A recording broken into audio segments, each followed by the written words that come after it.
Alright, we're here. Gotta take a look at this. It's probably going to be a mulligan. So, this hand's pretty solid. We have Karn in the opener, a couple accelerators, plus Caryatid. So our opening has probably been the Caryatid. Kind of hope that we get to accelerate. I believe our opponent said in the thing that they're on Lotus Field, but never mind, they're not on Lotus Field.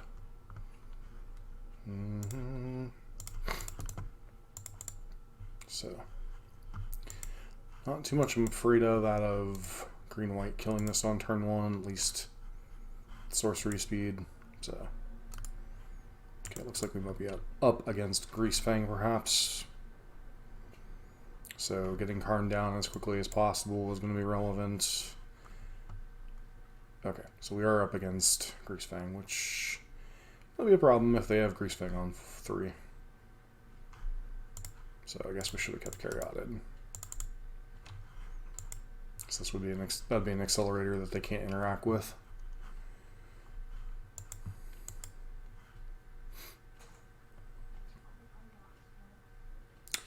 If they do get Chariot back this turn, then the game's pretty much over. But, yep, they have Greasefang, so...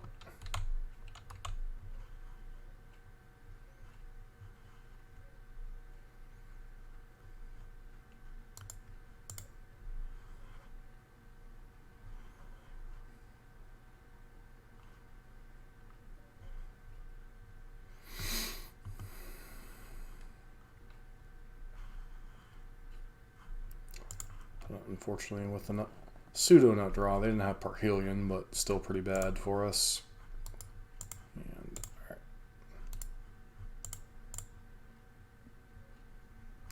alright, so we're up against... whatchamacallit combo. So Karn on the play is going to be our best thing. Alternatively, we could bring in Pithing Needle. Problem is there's not a lot of graveyard hate in this particular build. There's basically Tormod's Crypt and maybe the Stone Brain. So I think we just try to not draw them on the play.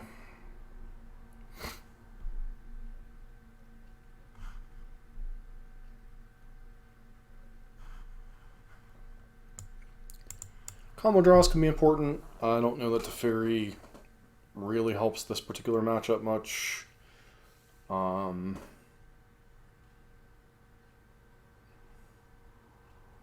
But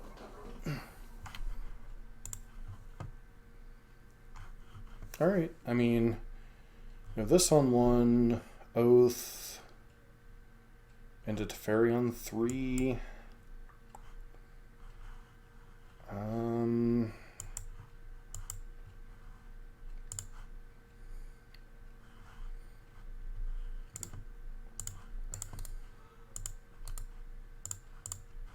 Can't like mulligan to Karn specifically, simply because they could have like Thoughtseize on 1 here. Yep. So even if we had Karn, it wouldn't matter. They might have to take. Not sure which one of these they take, because obviously Karn is the only thing that their deck really cares about, other than maybe Cavalier Thorns. Okay.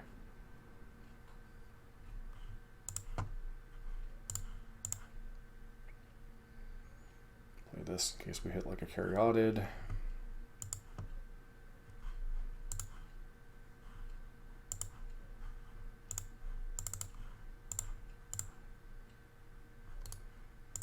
Alright, now we gotta hope the top deck basically.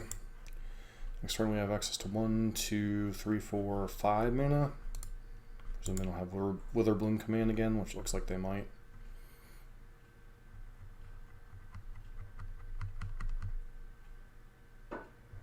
Sure.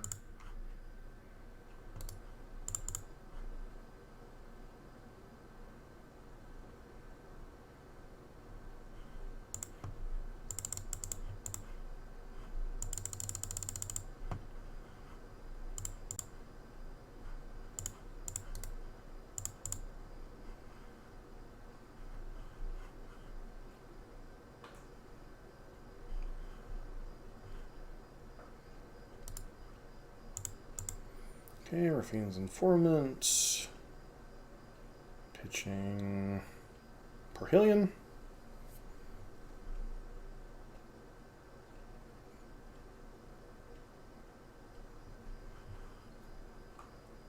So, Karn Storm the Festival is what we're looking for. Another Oath of Nissa wouldn't be terrible.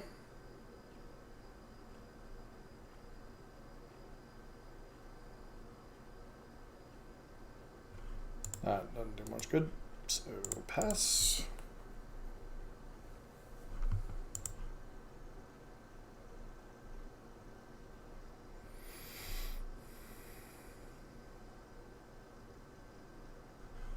So I've not, despite playing mono green for probably a good 40, 50 matches between Explorer and Pioneer, I don't know that I've played the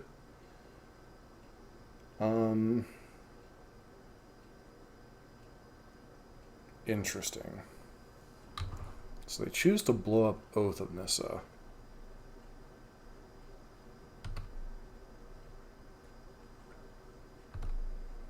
I understand trying to keep the devotion down, but you're only keeping us from casting one other copy of Teferi, potentially. Personally, I think I would have milled there. Seriously? Okay. So what are the mathematical odds that your opponent blows up your Oath of Nissa and then you draw your only card in your deck that it affects?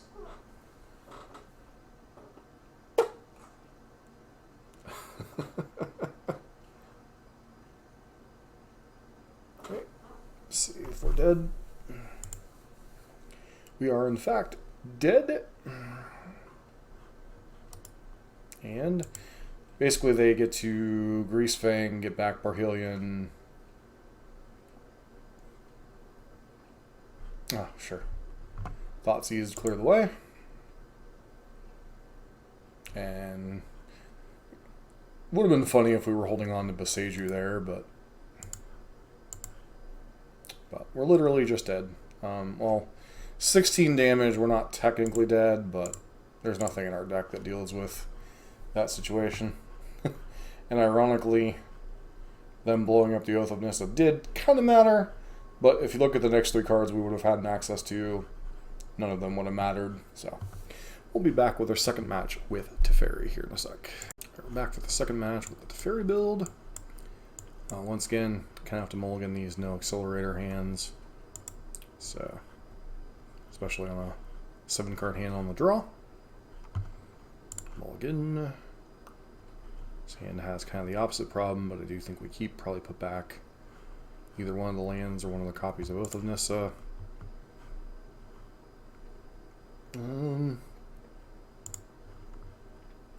Back that for now.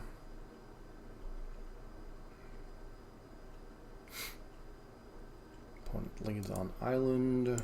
Go. We draw our second copy of Boseiju.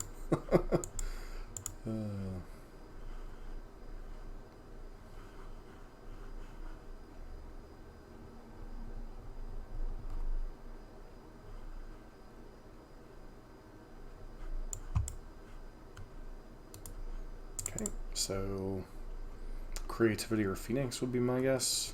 Sure.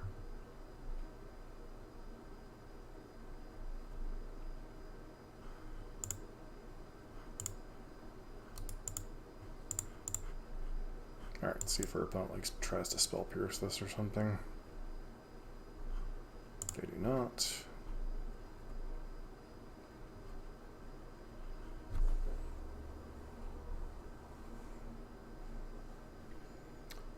Alright, let's take the Mana Dork.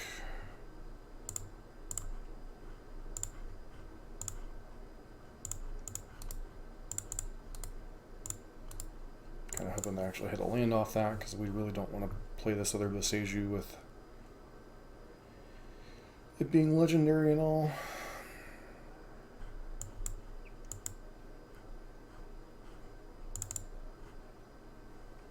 So Spikefield Hazard, not really sure which one that speaks more to.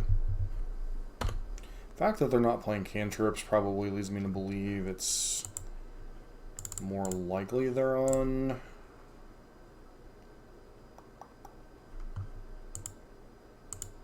So you really want to play around Jawari Disruption and Censor here, so that's why we're not trying to jam Oath of Nissa.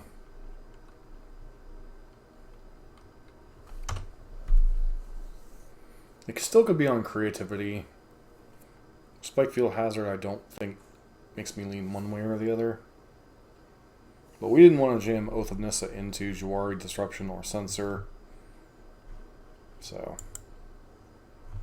1, 2, 3, 4.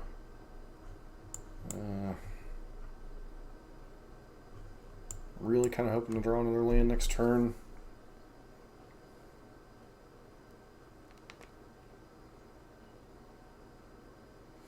Okay, pieces generally indicates Phoenix.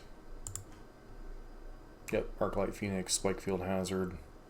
So they put Spikefield Hazard and Charter Course in hand.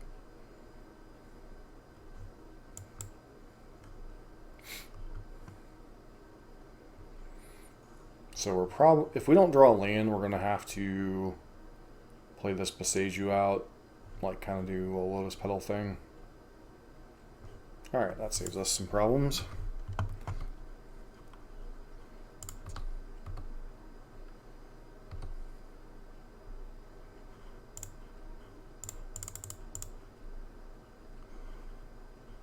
This is where having something like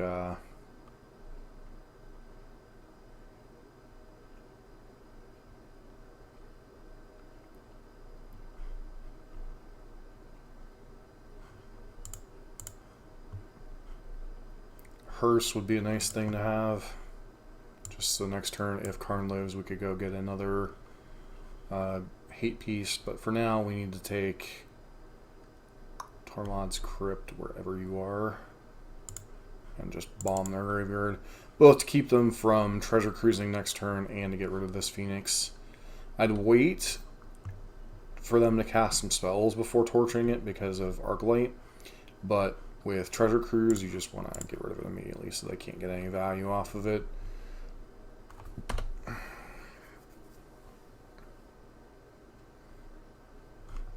So we know they have Charter Course in hand. Beyond that, we really don't know their hand right now. They could just play Arclight Phoenix, attack Karn down. Alternatively, could see like Leisure Shredder or Thing in the Ice come out to play this turn. But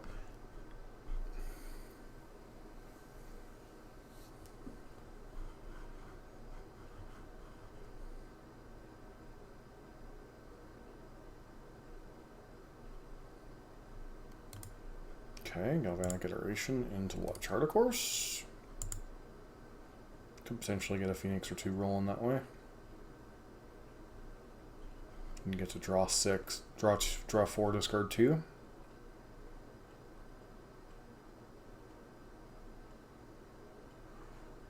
Is it Charm? Wait, they're going to kill Old Growth Troll?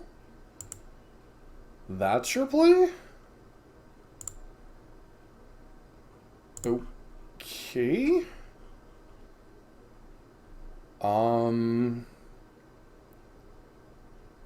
the list of plays that make no sense, that's pretty high up there.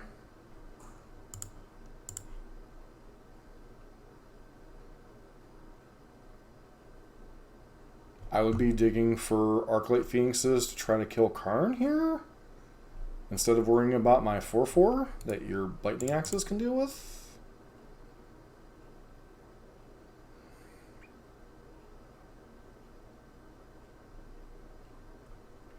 One, 2, 3, 4, 5. So I could play around Spell Pierce here. Our choices really are Damping Sphere, Stone Brain, or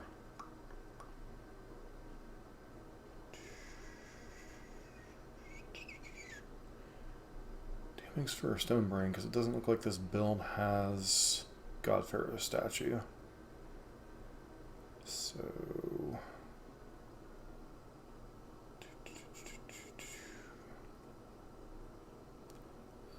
guess we go with Stonebrain.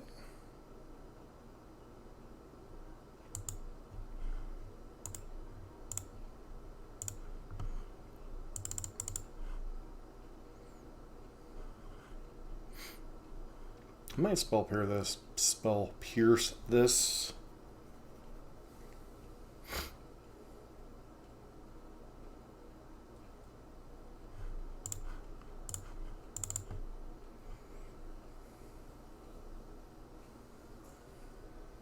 It's going to name Arclight Phoenix since we don't know what other threats they're playing with. Okay, so they have Arclights, Things in the Ice, Crackling Drakes. So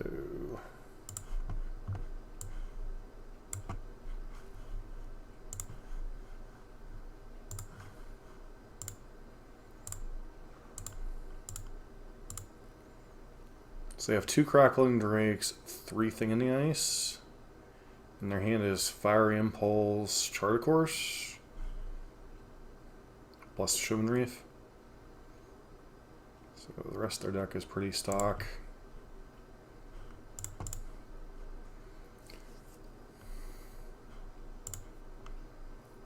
Okay, go ahead and do this. Looking for a land, or I guess we just take another Karn.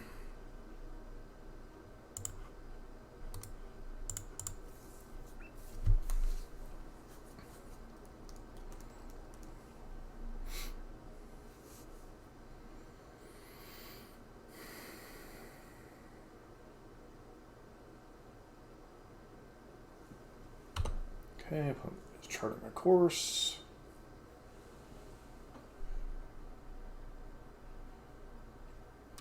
They have Treasure Cruise, but there's no copies of Temporal Trespass in their list. So it's 3 Thing in the Ice, 2 Crackling Drake are really their only relevant plays left. Opponent may be casting a Treasure Cruise, it looks like. Yep.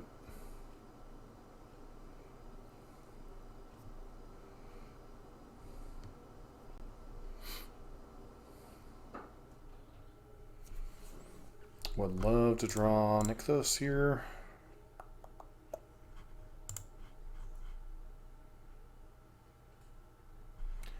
Another Karn.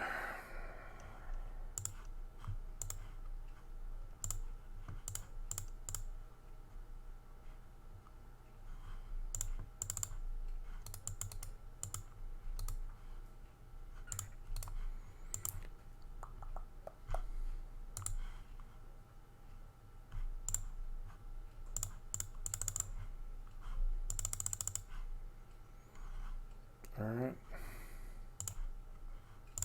Go get a copy of the Stonebrain.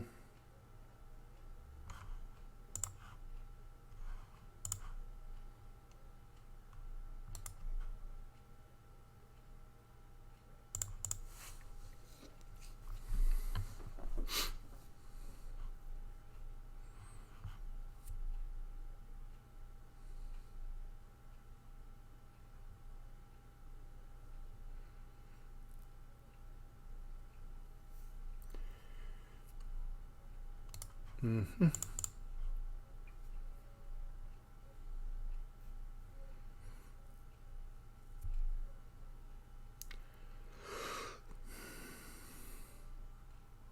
Okay, Wandering Ephemeral is annoying but manageable.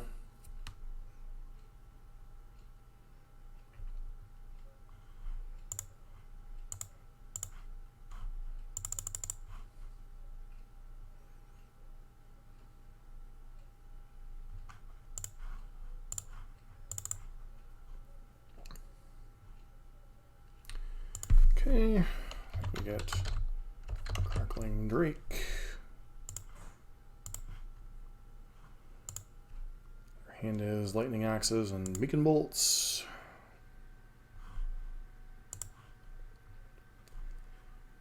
Alright, use this Karn to grab a Pithing Needle, naming Wandering Ephemeral.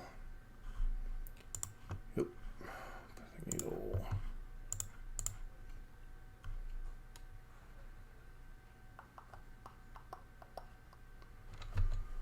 Wondering. Fumarole.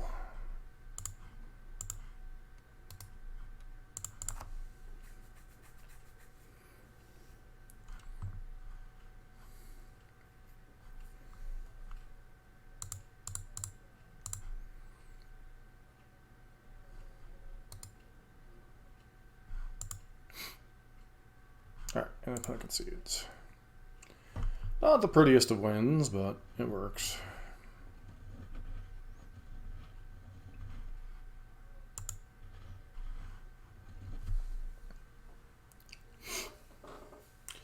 So we got absolutely dumpstered by Greasefang, and now get to play Arclight. I would suspect they're going to bring in additional threats, so their deck just doesn't get completely dumpstered by Karn, stone burning them a few times. Not how you generally draw up these matchups with Teferi and Karn and all that, but you know, much like the Mulligan Guide game, you know, sometimes the games don't go to plan. So.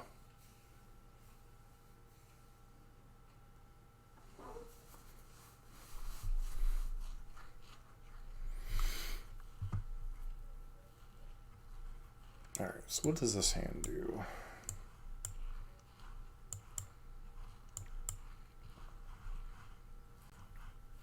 I think we tried, but once again, it is vulnerable to removal here.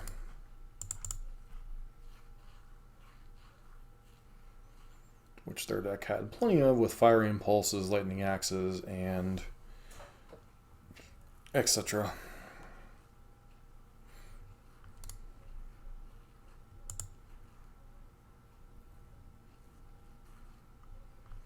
Okay, draw another Forest, which isn't terrible. Play out this. Hopefully they don't have Thing in the Ice on too.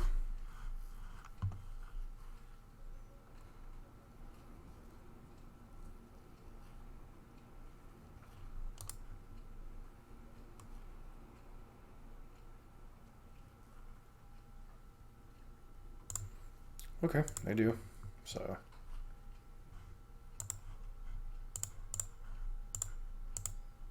Wolfwillow Haven. Haven into Nissa. Nissa into Cavalier. So where am I at mana-wise next turn? 1, 2, 3, 4, 5. So we take Cavalier here.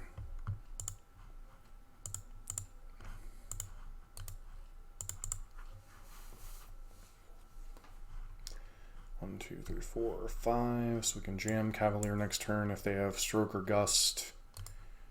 We're on a world of trouble anyway, but they might just tap out for something like Pieces of the Puzzle here.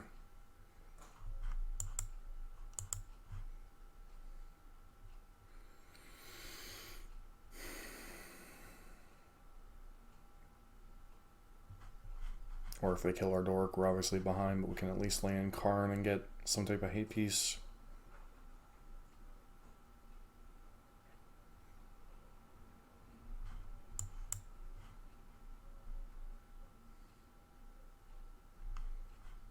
Lightning Axe, sure.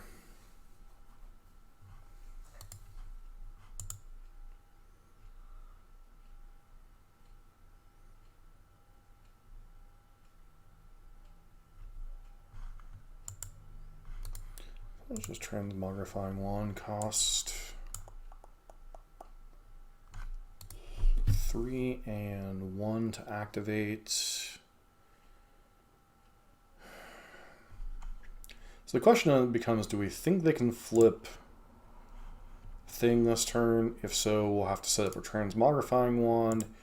If we don't think they can flip Thing, then we get Mightstone, Meekstone could kill it. But either way, we gotta see if Karn resolves, which may not against Spell Pierces and Disdainful Strokes. Alright, yeah, it looks like they have a stroke that is disdainful. So, next turn we get to jam Cavalier. Taking 7's not a big deal. This flipping is more of a big deal when you have like a bigger board, whereas all of our devotions non-land stuff or non-creature stuff, other than this Cavalier if it resolves. But this is generally what the matchup comes down to, at least for the Izzet Phoenix decks that are running Thing in the Ice. Temporal Trespass is a relevant card. I think we're just going to jam. Do you have another counterspell?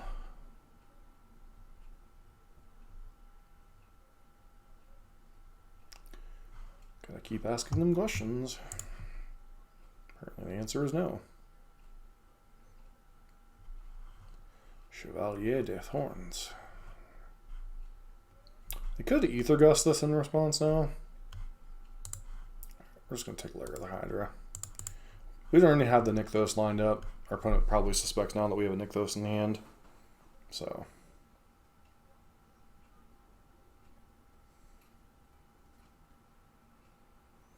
Yep. Opponent's going to flip the thing this turn. Domus for 7. Worst case scenario would be like Bina Phoenix, smack us for 10.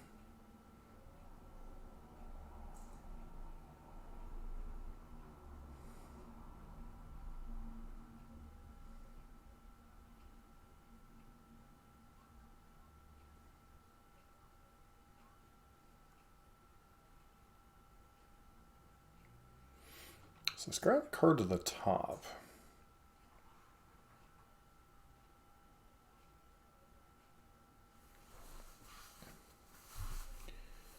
Okay, Awoken Horror, some access for 7.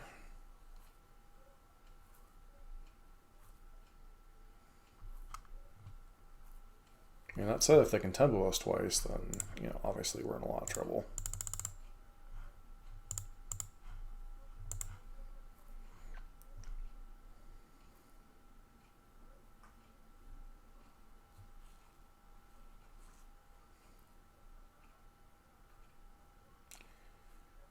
So,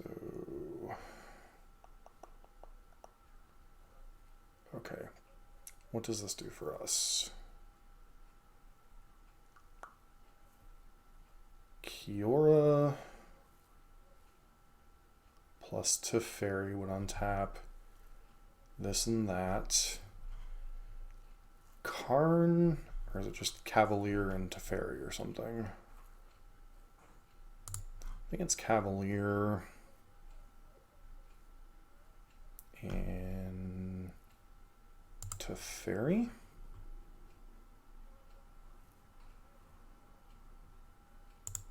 Hope we hit a land off of Cavalier here.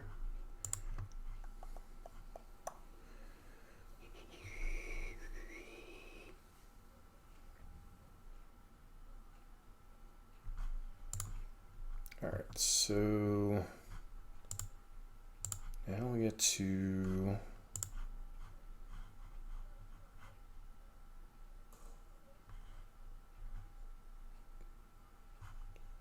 choose not to do that and do this. How much mana is this? 5 mana, just enough for another Chevalier.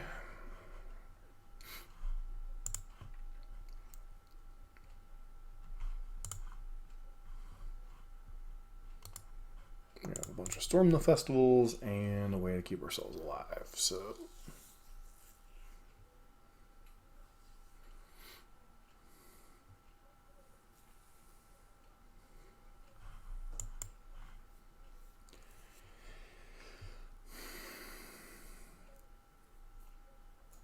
downside of the Awoken Horror, it only gets to crack for 7 once. So gotta make that 7 count. Pieces of the puzzle, sure.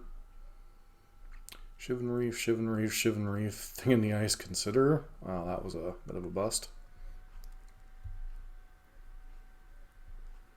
No arc lights, no nothing.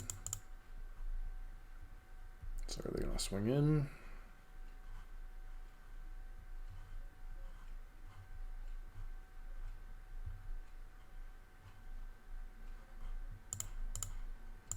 Even if they have Lightning Axe, I am more than happy to make this trade.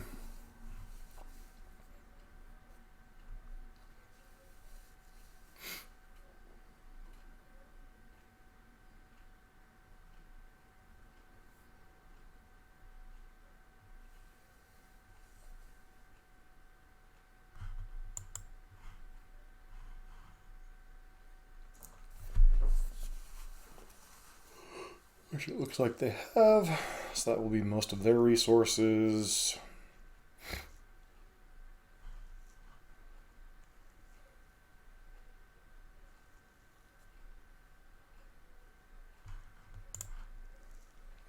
So we will put a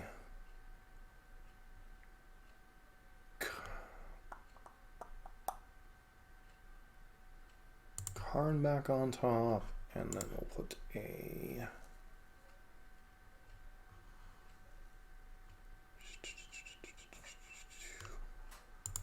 I think I did that in the wrong order, unfortunately.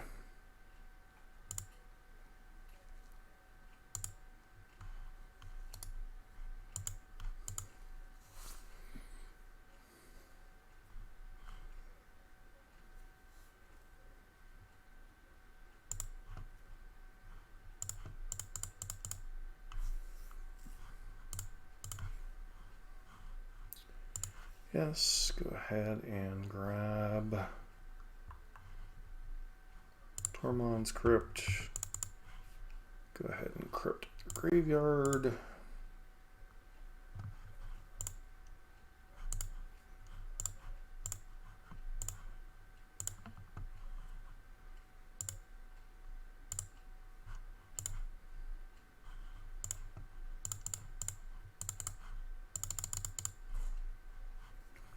Okay, we got another Karn potentially.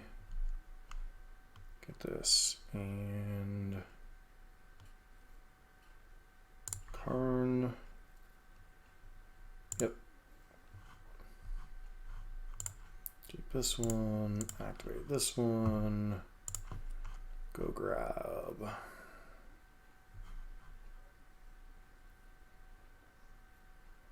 Damping Sphere for now.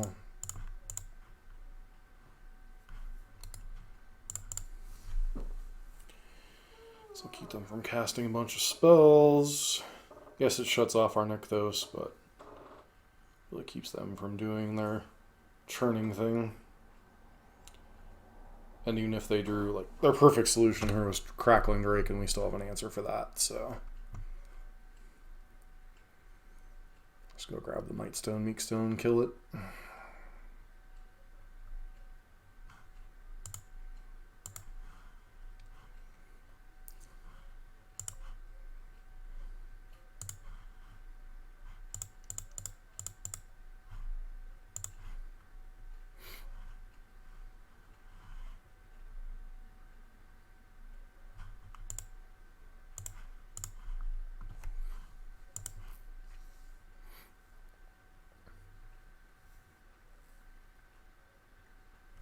Alright, and the opponent concedes. Nice. Alright, so taking a look at this list, obviously doing a quick wrap of the 101 here. The theory behind Teferi is it makes comboing easier. Allows you to combo from a lot smaller base with the Chain Veil. However, as you saw in our matchups against Greasefang and is it Phoenix, sometimes it's just sometimes it's a liability, especially when your opponent's deciding to blow up your Oath of Nissa randomly. You know, did help out a little bit in our situation that last game against Is It Phoenix. But we also have another video of us playing this in a league, so you can go back and watch that as well. But Teferi makes the combo easier. It's not as good against the aggressive decks. So it's pretty much good in comboing situations. It's pretty bad in a lot of other situations, but still can be a card advantage engine, can still help with your mana. It's much like a kind of a 4-mana hybrid card of Kiora and, you know, just this random way to draw some cards. But yeah, mono green, you know, we got to see 2 different matchups than we did from the first 101 video. First 101 video we did with just straight mono green. We ran up against mono black and Dimir Rogues. This time we ran up against Abzan Greasefang and Is It Phoenix. 2 matchups that ironically I haven't seen a lot of play against. Phoenix doesn't really pop up all that often. It's not really a tier deck yet on Explorer and in Pioneer. It's a deck that has definitely fallen way down the thing. Greasefang, as popular as Greasefang is, it's not a deck that I've played a ton despite playing, you know, 40, 50, 60 matches or so with mono green. Possibly even more, I don't really remember, but it's a matchup that it comes down to turn 3 Karn or bust, basically. You can play some Cavalier of Thorns to block Parhelion potentially, but that's really your game plan in that matchup. Against Is It Phoenix, it's just kind of picking apart their engines, you know, torturing their graveyard, get rid of Arclight Phoenix with Stone Brain, dealing with Thing in the Ice whatever way you need to. You know, that's really what the matchup comes down to. It's Thing in the Ice and their ability to go over the top with Temporal Trespass and Arclight Phoenixes, taking a bunch of turns, kind of combo killing you that way. So if you shut off those avenues of attack, generally mono green will overpower them given enough time. They do have a lot of early removal for our mana dorks, so, you know, Elvish Mystic, Land of War Elves, not as exactly as likely to survive. Really, they struggle with dealing with Kiora overall as a thing, other than attacking it with Phoenixes and Things in the Ice. But, you know, generally, us executing their game plan, them executing their game plan, we're generally going to come out on top. As far as the sideboard, always be aware of what's in your sideboard before going into matches. I was under the mistaken impression that this version had God Pharaoh's Gift or God Pharaoh's Statue, because that's kind of a norm in these sideboards, and this one is very light on Graveyard Hate and very light on, you know, no God Pharaoh's Gift. We fortunately did have enough with Pithing Needle, Damping Sphere, and Tormod's Crypt to kind of close out the deal. But, you know, once again, always know what you're doing before you go into games. But, yeah, mono green, it's a powerful deck. We'll probably have one more of these 101 videos, and that one with the Nicol Bolas. But alas, this is the end of this video. Don't forget to like, comment, subscribe if you like these kind of 101 beginning videos for different archetypes. We'll probably be moving on to probably Rakdos after getting the mono green stuff wrapped up. But don't forget to like, comment, subscribe if you like Pioneer content. I hope to see you for the next video.